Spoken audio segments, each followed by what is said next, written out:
Hello, welcome to WayPoint Survival. Today, we're going to talk about how hobos carried eggs without breaking them. Stay tuned. On my last video, I got a lot of comments about how could a hobo possibly carry eggs without them breaking.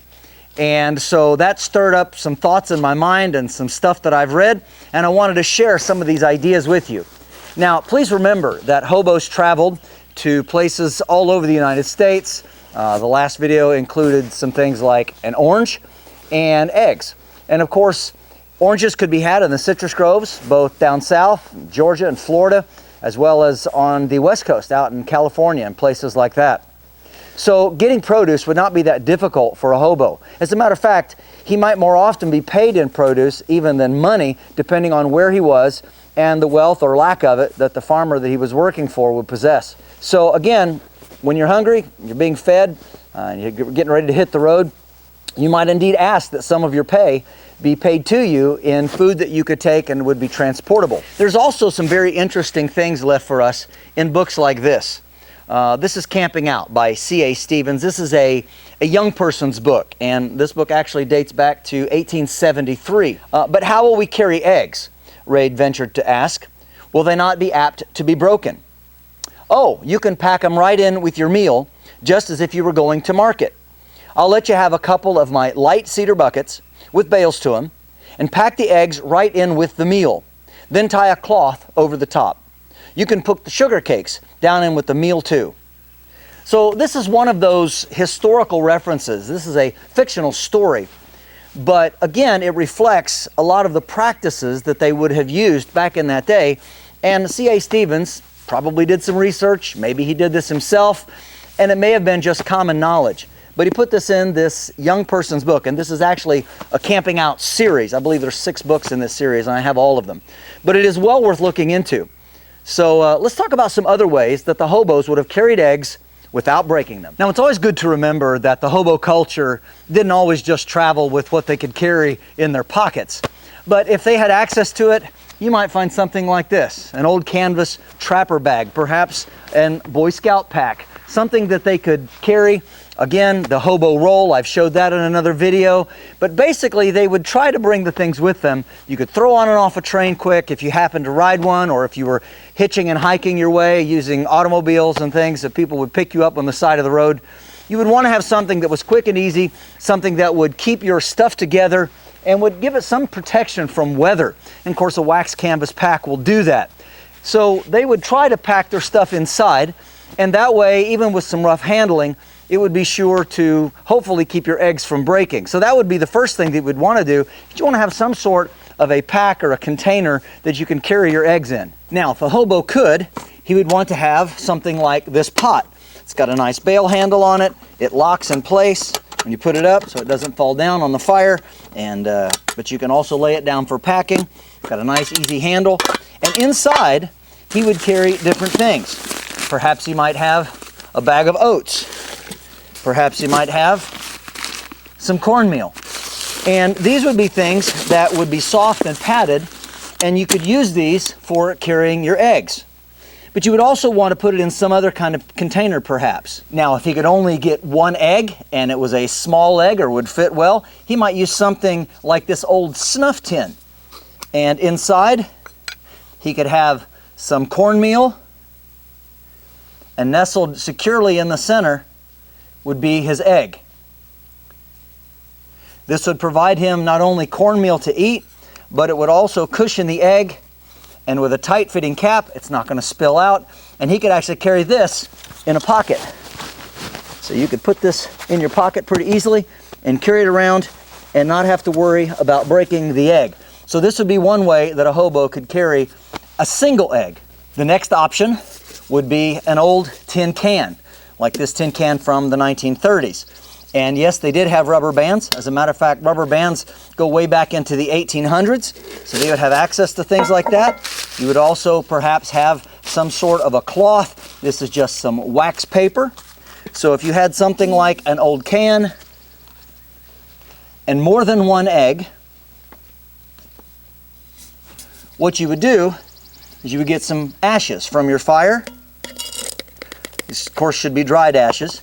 You want to start by putting some in the bottom, like this. Put an egg in, layer some more ashes to cover it completely, like that, and then another egg on top of that. And you would try to make sure that they didn't contact each other anywhere inside. So the first one needs to be down in there really good, and this one needs to be far enough down that it's not going to hit the top. You're trying to isolate them, so even if you do drop it, they're not going to bang together. So we need to put a little bit more in this, put the wax paper over it, and then a rubber band to hold it. Now we can put this in our pack and carry it around. And of course, ashes are easy to get a hold of. It is important though that they are dry. You don't want to get wet ashes and makes a mess around your eggs. But this will work. And if a hobo didn't have a tin can, he could always use the tin cup that he carried, and you could put at least one large egg in here and then cover it with something. Again, you could put wax paper or brown paper, anything like that over it, and you could either use a rubber band. If you didn't have a rubber band, you could tie it on. Now, if we wish, and we don't want to use ashes, we can actually use cornmeal, which was suggested in that book. And how you do this is you simply, again, put some in the bottom. I'm going to start off by making a nice padded layer for the eggs. Put one egg in, and you can lay these sideways so you can fit more in. And then just simply cover it up, making sure there's enough space separating them. Now you could use a piece of cardboard or pasteboard as a layer in between. That would also help cushion it. Put the other egg in and then fill in around it.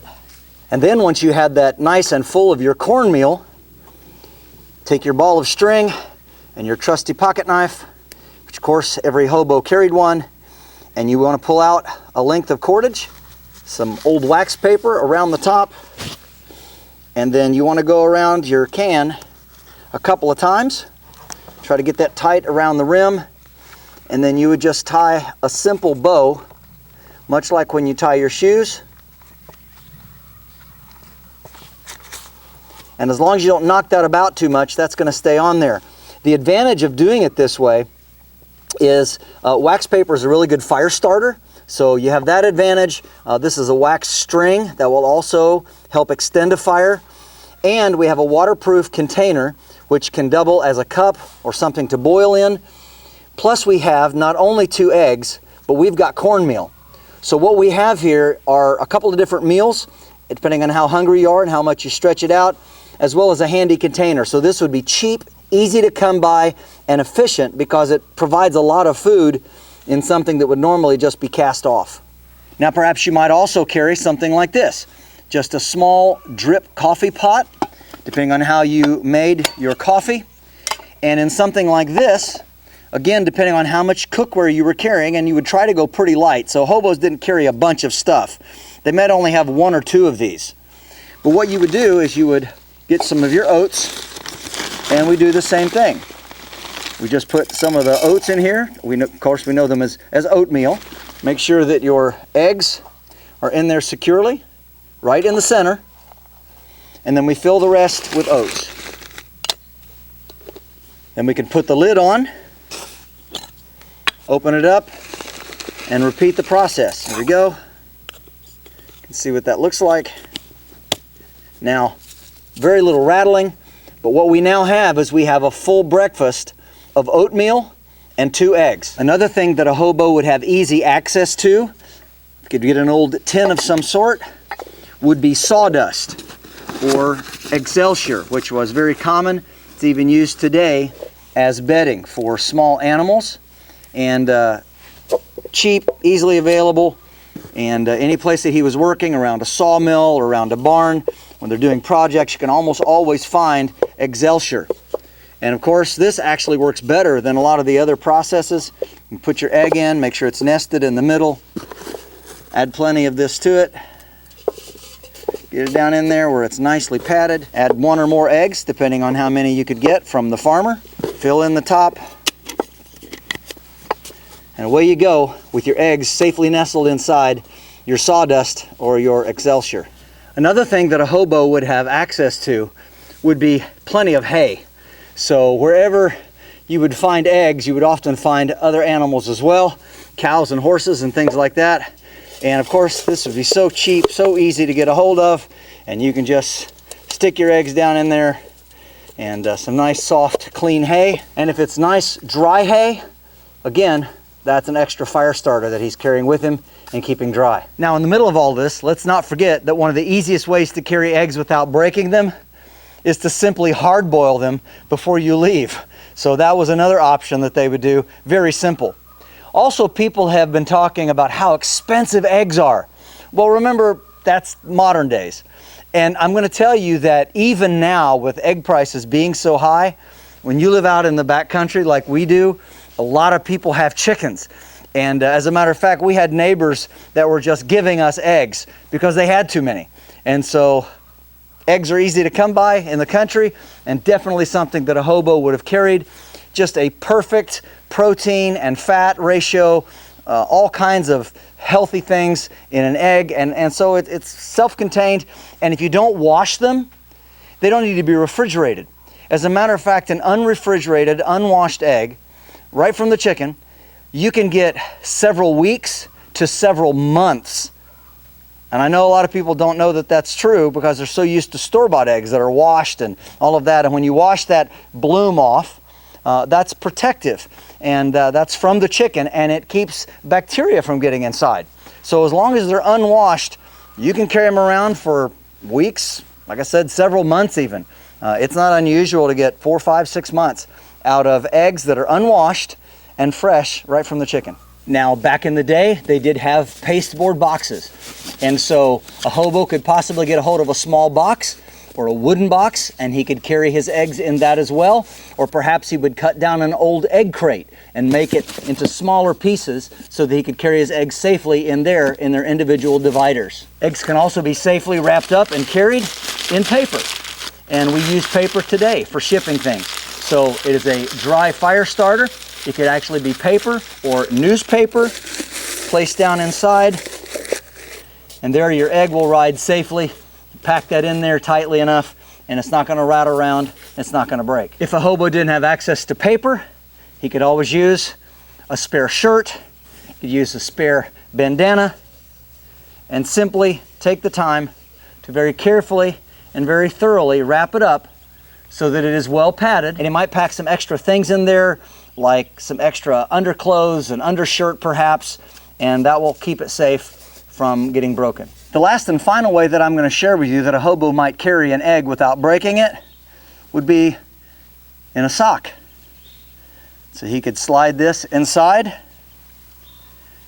make sure it's safely padded, maybe bring it all the way down to the toe, and then start to roll it, creating a nice padded surface around that egg.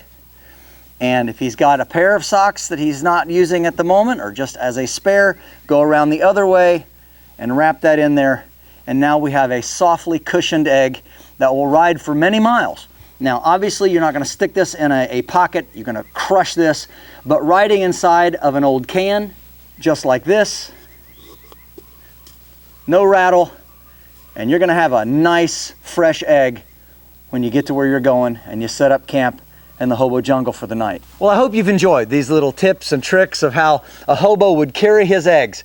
As you've seen from the video, there's a lot of options if you just think a little bit outside of the box, pardon the pun, and start thinking about the things that were available and what you can softly cushion these with, these delicious, wonderful morsels that are so satisfying and just can keep you going and don't have to be refrigerated. And if you got a larger bucket, as I read from that book, you might be able to put a couple of dozen eggs in a large bucket covered with a cloth, packed in with your cornmeal, packed in with your flour, whatever you would have, and then you would have all kinds of food to take with you. So pretty neat ideas, and even though they didn't have all the modern conveniences we do of all the plastic little carriers and all the stuff that we think we need today, they still managed to get it done. So maybe you want to use some of these techniques, and it's something that we can do that can just bring us a little bit closer to how the hobo culture lived their lives and what they did to get by even during difficult times. This is James Bender for WayPoint Survival. If you like this video, please give it a thumbs up. Also, make sure and check out the links in the description box below, just under the More button. While you're down there, you'll also find our WayPointSurvival.com link, and this is where you can sign up for either our digital survival class, where we teach the top 20 skills of our Phase 1 Survival and Bushcraft class, or you can sign up to take in-person classes here at our beautiful training facility in Southern Ohio. And if you haven't already done so, please subscribe to the channel. We'd really appreciate it. And when you do subscribe, make sure and press that bell button so that you can stay notified of all of our upcoming videos, and we'll talk to you next time.